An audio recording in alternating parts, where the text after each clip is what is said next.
Hi எல்லோருக்கும் வணக்கம். Welcome to Vijith views. இந்த வீடியோவில் நம்ம இன்னைக்கு ட்ரெண்டிங்கான டாபிக்ஸ் பற்றி கண்டிப்பாக டிஸ்கஸ் பண்ண போகிறோம். ஸோ வீடியோக்குள்ளே போகிறதுக்கு முன்னாடி நம்ம சேனல் நீங்கள் புதுசாக இருந்தீங்க இல்லை சப்ஸ்கிரைப் பண்ணாமல் இருந்தால் கண்டிப்பாக சப்ஸ்கிரைப் பண்ணி உங்களுடைய ஆதரவு கொடுங்க.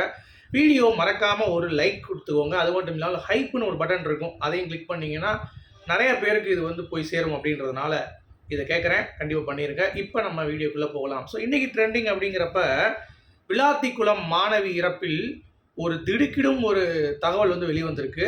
அதையும் ஒரு நடிகர் வந்து கிளப்பியிருக்கார் அப்படிங்கிறது பார்க்க முடியுது. அது என்னடா அது அப்படின்ற மாதிரி பயங்கரமாக வந்து கொந்தளிச்சுட்டு இருக்காங்க. அது என்னது, அதை பற்றி நம்ம இந்த வீடியோவில் விரிவாக பார்க்க போகிறோம்.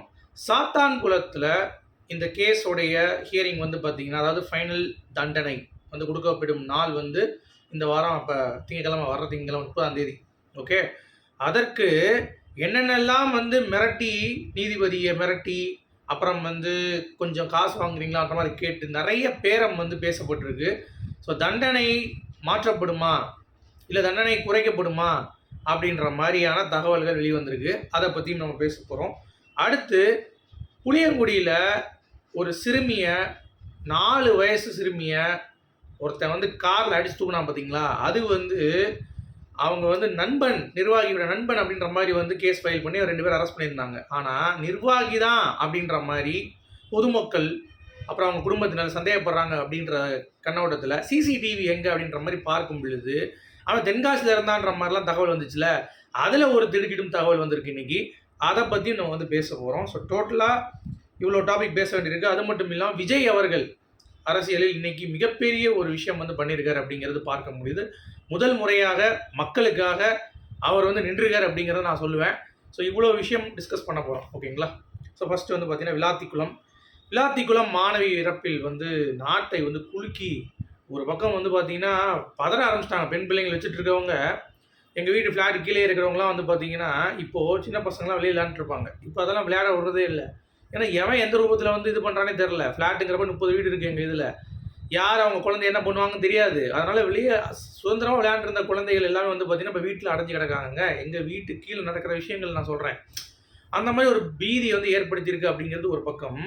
இதில் எஸ்வி சேகர் அப்படின்னு சொல்லிட்டு ஒரு நடிகர் வந்து பார்த்திங்கன்னா இன்றைக்கி வந்து விளாத்திக்குளம் மாணவி பற்றி ஒரு தவறான ஒரு புரிதலில் ஒரு விஷயம் பேசியிருக்காரு. அதாவது போலீஸ் வந்து பார்த்திங்கன்னா பின்னாடியே போக முடியாது, நாங்கள் தெருவுக்கு தான் லைட்டு போட முடியும், மாணவி புதருக்குள்ளே போனாங்க அப்படின்னா புதருக்குள்ளே நாங்கள் லைட்டை போட்டு பார்த்துட்டு இருக்க முடியாது அப்படின்னு சொல்லிட்டு ஒரு கொச்சை சொற்களால் வந்து பார்த்திங்கன்னா பேசியிருக்காப்புல. இதற்கு எஸ்வி சேகர் அவர்கள் மன்னிப்பு கேட்டே ஆக வேண்டும். ஏன்னா நீங்கள் ஒழுங்காக உங்களுடைய டிஎம்கே சப்போர்ட்டு தான், நீங்கள் ஒழுங்காக ஆட்சி பண்ணியிருந்தீங்கன்னா கழிவறை கட்டி கொடுத்துருப்பீங்க, கிராமத்துக்கு வந்து தேவையான விஷயங்கள் பண்ணி கொடுத்துருப்பீங்க. எதுவுமே நீங்கள் பண்ணல. நீங்கள் கொள்ளையடிச்சு சுற்றி வச்சுட்டு இருக்கீங்க அப்படிங்கிறது பார்க்க முடியுது. அதை கேட்குறதுக்கு துப்பு கிடையாது எஸ்வி சேகருக்கு. மாணவி போகிற இடத்துல வந்து நான் வந்து லைட் அடித்து பார்ப்பேன் அப்படின்ற மாதிரி எவ்வளோ கேவலமாக வந்து பேசியிருக்காம பாருங்களேன். எவ்வளோ கேடுகட்ட ஜென்மம் அப்படிங்கிறது நீங்கள் புரிந்து கொள்ள வேண்டும்.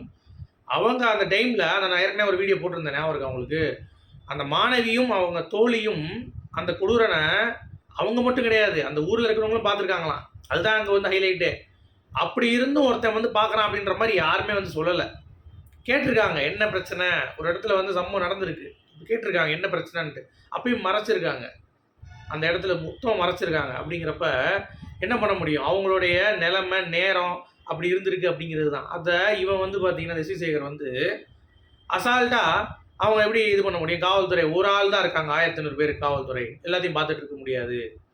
நீங்கள் தான் பெண்களை வந்து பார்த்திங்கன்னா போகிறப்ப வந்து பாதுகாப்பு கொடுக்கணும் அப்படின்ற மாதிரி வந்து ஒரு விஷயத்தை ஹேண்டில் பண்ண தெரியாமல் நீங்கள் பேசுகிறது. ஓகே, அது என்ன லைட் அடித்து பார்க்குறது அப்படின்ற மாதிரி பேசுகிறீங்க. புதருக்குள்ளே என்ன நடந்துச்சு, என்ன இது கேவலமாக இல்லை உங்களுக்குலாம் அப்படின்ற மாதிரி தான் இருந்துச்சு. உங்களுக்கு எப்படி தோணுச்சு அப்படிங்கிறத சொல்லுங்கள். அவருடைய ஸ்பீச் நிஜமாகவே அருவருக்கு தக்க வகையில் தான் இருந்தது அப்படிங்கிறதுல எனக்கு வந்து தோணுச்சு அப்படிங்கிறது தான். அடுத்து சாத்தான்குளத்தில் வந்து பார்த்திங்க அப்படின்னா இந்த தீர்ப்பு ரொம்ப எதிர்பார்த்துட்டு இருக்காங்க. மக்கள் வந்து பார்த்திங்கன்னா தூக்கு தண்டனை தான் கொடுக்கணுன்ற மாதிரி ரொம்ப ஆவரமாக இருக்காங்க. ஆனால் ஆயுள் தண்டனை கொடுக்குற மாதிரி தான் வந்து பேச்சுவார்த்தை போயிட்டு இருக்குன்ற மாதிரி ஒரு தகவல்.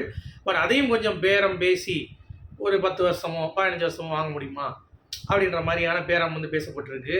அடுத்து மிரட்டப்பட்டிருக்கிற நீதிபதி அப்படின்ற மாதிரி ஒரு பெரிய பத்திரிகையில் வந்து பார்த்திங்கன்னா எழுதியிருக்காங்க இன்றைக்கி.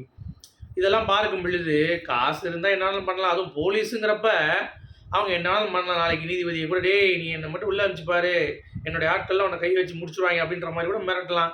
என்ன வேணாலும் பண்ணலாம் அப்படிங்கிறப்ப எனக்கு அது இன்னும் பயமாக இருக்குது. ஆஹா, அவங்க கிட்டத்தட்ட 5.5 வருஷம் போராடி இருக்காங்க, 6 வருஷம் கிட்ட. சாத்தான்குளம் இந்த ஜெயராஜன், ஃபினிக்ஸ் உடைய ஃபேமிலி. அவங்களுக்கு நல்ல ஒரு தீர்ப்பு வரணுங்கிறது தான் என்னுடைய இது. அட்லீஸ்ட்டு தூக்கு தண்டனை கண்டிப்பாக கொடுக்கணும். இல்லாட்டி ஆயுள் தண்டனையாச்சும் கொடுக்கணும் அவங்களுக்கு. இந்த 10 வருஷம் அதெல்லாம் வந்து போடக்கூடாது அப்படிங்கிறது தான் எல்லாத்துக்கும் தோணுது. நான் வெயிட் பண்ணிகிட்டு இருக்கேன் அந்த தீர்ப்பு எப்படி இருக்க போகுது அப்படின்னு சொல்லிட்டு. அந்த தீர்ப்பு குற்றம் செய்கிற நாளைக்கு லத்தியை தூக்கிட்டு ஒருத்தன் போலீஸ்காரர் வந்து பார்த்தீங்கன்னா, ஒருத்தன் நம்மளை வந்து பேசிட்டான், அவனை அடிச்சே கொல்லணுன்ற ஒரு நினைப்பு வந்து வரவே கூடாது. அப்படிப்பட்ட ஒரு தீர்ப்பாக கண்டிப்பாக நீதிபதி அவர்கள் எழுதுவார் அப்படின்ற ஒரு நம்பிக்கை எனக்கு மட்டும் இல்லை, எல்லா தமிழ் மக்களுக்கும் இருக்குது அப்படிங்கிறது தான். பொதுவாக ஜஸ்டிஸ் வந்து கிடைக்கணும், சரிங்களா, ஃபெனிக்ஸ் ஃபேமிலிக்கு அப்படிங்கிறது தான் என்னுடைய பாயிண்ட் ஆஃப் வியூ. ஸோ நீங்கள் இதை எப்படி பார்க்குறீங்க அப்படிங்கிறத சொல்லுங்கள். அடுத்து ரொம்ப முக்கியமான ஒரு அப்டேட்டு, ஸ்கூல் சிறுமி ஒருத்தவங்க புளியங்குடியில் இறந்தாங்க 4 வயசில். ஓகே, அவங்க மேலே இறந்தாங்கன்னு சொல்கிறத விட அவங்க மேலே கொலை பண்ணிட்டாங்க, ஏற்றி ஆக்சிடென்ட் விபத்து அப்படின்னு சொல்லி சொன்னாலும் பிடிச்சிட்டு ஓட்டியிருக்கான் வண்டி. அது யார் அப்படின்ற மாதிரி பார்க்க முடியுது. வந்து நிர்வாகியுடைய நண்பன்னாங்க, இப்போ நிர்வாகின்றாங்க. அதில் ஒரு சிசிடிவியில் வந்து பார்த்தீங்க அப்படின்னா வெளியே வந்து மாணவர்களோட அம்மா, சொந்தக்காரங்க, அவங்க உறவினர்கள் எல்லாருமே வந்து சேர்ந்து பார்த்துட்டு இருக்கும் பொழுது கடையாக போய் பார்க்கும்போது அதில் அந்த நிர்வாகியோடைய கார் தான் வந்து போயிருக்கு. ஸோ அப்படி இருக்கும்போது நிர்வாகி உள்ளே இருந்தானா அப்படிங்கிறத கன்ஃபார்ம் பண்ணுறதுக்கு உள்ளே இருக்க சிசிடிவி கொடுக்குறான்னு கேட்டால் அங்கே எல்லா சிசிடிவியும் அகற்றிட்டாங்க. இது சம்மந்தமாக போலீஸ்கிட்ட கம்ப்ளைண்ட் கொடுத்துருக்காங்க. போலீஸ் வந்து அதை பற்றி எந்த ஒரு நடவடிக்கையும் எடுக்கல. ஏன்னா காசு இருந்தால் எவன் நடவடிக்கை எடுக்க போகிறான், அந்த சிறுமிக்கு நியாயம் கிடைக்கணுன்ற மாதிரி எல்லாரும் வந்து பேசிகிட்டு இருக்காங்க. அங்கே பொதுமக்கள் ரொம்ப ஆவேசமாக இருக்காங்க. கிட்டத்தட்ட 20 மணி நேரம் சாலை மறியல் வந்து பண்ணியிருக்காங்க அந்த ஏரியாவில். இருந்தும் நிறைய பேர் அங்கே இருக்கிற மக்கள்கிட்ட நான் பேசினப்ப அவங்க சொன்ன விஷயம் என்ன தெரியுமா, ஆமாங்க நிர்வாகி தான் இருக்கிறதுக்கான வாய்ப்பு இருக்குது, ஏன்னா நிர்வாகி நண்பன்லாம் அப்படிலாம் கிடையாது, இந்த ஆள் தான் போதையை போட்டு வந்து இடிச்சிட்டான் அப்படின்ற மாதிரிலாம் வந்து தகவல் வருது. அப்படி உண்மையாக இருக்கும் பட்சத்தில் அந்த ஸ்கூலே வந்து மூடுங்கடா இழுத்து அப்படின்ற மாதிரி தான் தோணுது. ஆனால் சட்டம் வந்து எல்லாத்துக்கும் வந்து பொது அப்படின்றது சும்மா பேச்சுக்கு தான் போல். இதை முறையான வகையில் விசாரணை நடத்த வேண்டும் அப்படிங்கிறது தான் என்னுடைய கோரிக்கை. அது பண்ணுறாங்களா அப்படிங்கிறது தெரியல. நமக்கு கிடைச்ச தகவலின்படி அவங்க டிசப்பாயின்மெண்ட்டாக இருக்காங்க அவங்க வீட்டில் அப்படின்ற மாதிரி தான் நமக்கு வந்து ஒரு கடைசி கட்ட தகவல் வந்து வருது. ஸோ வெயிட் பண்ணி தான் பார்க்கணும் என்ன ஆக போகுது அப்படின்னு சொல்லிட்டு. எனக்கு அது கொஞ்சம் நெருடலாக இருக்குது அப்படிங்கிறது பார்க்க முடியுது. நீங்கள் எப்படி அதை பார்க்குறீங்க அப்படிங்கிறத சொல்லுங்கள். அடுத்து விஜய் அவர்கள் அரசியலில் ஒரு மிகப்பெரிய ஒரு திருப்பம் இற்று அப்படிங்கிறது தான். ஏன்னு சொல்லி பார்த்தீங்கன்னா, பொன்ராஜ்னு சொல்லி திமுகவுடைய ஆதரவாளர் என்ன பண்ணிட்டாருன்னா, விஜய் அவர்களுடைய ரசிகர்கள் எல்லாத்தையுமே, ரசிகர்கள்லாம் தற்கூரி, ரசிகைகள்லாம் வந்து விபச்சாரிகள் அப்படின்ற மாதிரிலாம் கமெண்ட் அடிச்சிட்டாப்புல, விஜய் ரசிகைகள் மட்டும். ஓகேவா, அது விஜய் வந்து கடுப்பாயிடுச்சு. ஏன்னா அது உண்மை தானே. ஏன்னா விஜய் அவர்களே இவங்க பேசுகிற ஒரு விஷயம்லாம் இருக்குல்ல, நான் பொண்டாட்டியாக கூட இருப்பேன் அப்படின்னு சொல்லிலாம் பேசிகிட்டு இருந்தாங்களா, அதை வச்சு அவர் பேசிட்டார் விபச்சாரின்ட்டு. என்னதான் இருந்தாலும் அந்த மாதிரி பேசக்கூடாது, அது தப்பு அப்படின்ற மாதிரி பேசியிருந்தால் பரவாயில்ல பொன்ராஜ் அவர்கள். ஆனால் அதை எல்லை மீறி வார்த்தைகள் யூஸ் பண்ணதுனால விஜய் அவர்கள் வந்து பார்த்தீங்கன்னா திராணி இருந்தால் கம்ப்ளைண்ட் பண்ணுறா, சும்மா உட்காந்து ட்விட்டரில் வந்து நீ போட்டால் போதுமா அப்படின்ற மாதிரிலாம் பேசிகிட்டு இருந்தாங்க. இன்றைக்கி ஒரு சரியான மாஸ்டர் ஸ்ட்ரோக்கு டிஎம்கேக்கு எதிராக.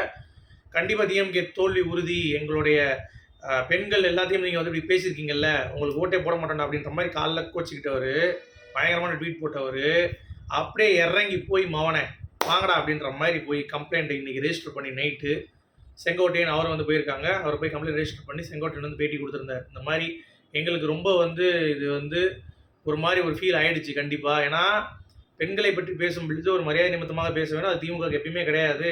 திமுக ஆதரவாளர் பொன்ராஜ் அவர்கள் மன்னிப்பு கேட்கவும் மாற்றாரு. அதனால் பொன்ராஜ் மேலே கம்ப்ளைண்ட் பண்ணியிருக்கோம். இது டிஎம்கேக்கு வந்து பார்த்திங்கன்னா மிகப்பெரிய ஒரு பின்னடைவு அப்படின்ற மாதிரி வந்து பார்த்திங்கன்னா அவங்க வந்து பேசியிருக்காங்க. ஸோ இது தாவாகாவுக்கு ஒரு நல்ல ஒரு கிராஜுவலான இம்ப்ரூவ்மெண்ட் இன் ஓட்ஸ் அப்படிங்கிறது நம்மளால் பார்க்க முடியுது. கண்டிப்பாக இருக்குது அப்படிங்கிறது தான். ஏன்னா ரொம்ப தரைகுறாக பேசியிருக்காங்க அப்படிங்கிறது பார்க்க முடியும். இன்னொன்று பார்த்தீங்களா, நம்ம சேகர் பாபு அவர் வந்து 12 மணிக்கு கூட நைட் நகையை போட்டு போகலாம், அந்த அப்படி ஒரு பாதுகாப்பு இருக்குது இந்த சிஸ்டத்தில் அப்படின்றாரு. அப்படி அங்கே நடக்குது. கிட்டத்தட்ட ஒரு வாரத்தில் 14 கேஸு. ஓகே, சும்மா வந்து ஓட்டிகிட்டு இருக்காங்க. அதே மாதிரி இந்த அன்பில் மகேஷ் இருக்கார்ல அந்த அமைச்சர், அவர் வந்து பார்த்தீங்கன்னா இந்த விஜய் அவர்களுக்கு ஏதாவது ஒன்று ஆயிடுச்சுன்னா மட்டும், விஜய் கட்சியில் இருக்கவங்க எவனாவது இறந்துட்டாங்க, இந்த விஜய் கட்சியில் இருக்கவங்க வந்து பார்த்தீங்கன்னா விஜயை சேஸ் பண்ண போய் ஏதாவது ஆயிருக்கு சம்பவம், அந்த மாதிரி இடத்துல போய் உட்காந்துக்கிட்டு கையை கட்டிக்கிட்டு ஃபோட்டோ எடுத்துருவாங்க. எவ்வளோ மிச்சம் நடக்குது, அங்கெல்லாம் போய் உட்கார மாட்டானுங்க. இதையும் இவங்க அரசியலாக தான் பார்க்குறானுங்க அப்படிங்கிறது. அப்போ நீங்கள் அரசியலை பார்க்கணும், விஜய் அவர்கள் இதை வச்சு அரசியல் பண்ணக்கூடாதா அப்படின்ற மாதிரி நம்ம கேட்கணும்ல. விஜய் அவர்களுக்கு நிஜமாவே சொல்கிறேன், இந்த வட்டம் ஒரு திராணி உள்ள ஒரு மனிதன் தான் அவன் தான் இந்த வட்டம் அரசியலில். டிஎம்கேயும் போங்கடா வெண்ணைங்களா, ஏடிஎம்கேயும் போங்கடா நான் தான்டா இன்றைக்கி அப்படின்ற மாதிரி பேசுகிறாப்புல. இல்லை வேற லெவல் அப்படிங்கிறது தான். அந்த கரேஜை நம்ம பாராட்டலாம் அப்படிங்கிறது பார்க்க முடியுது. உங்களுடைய கருத்துக்கள் என்ன சொல்லுங்கள். மீண்டும் சந்திப்போம்.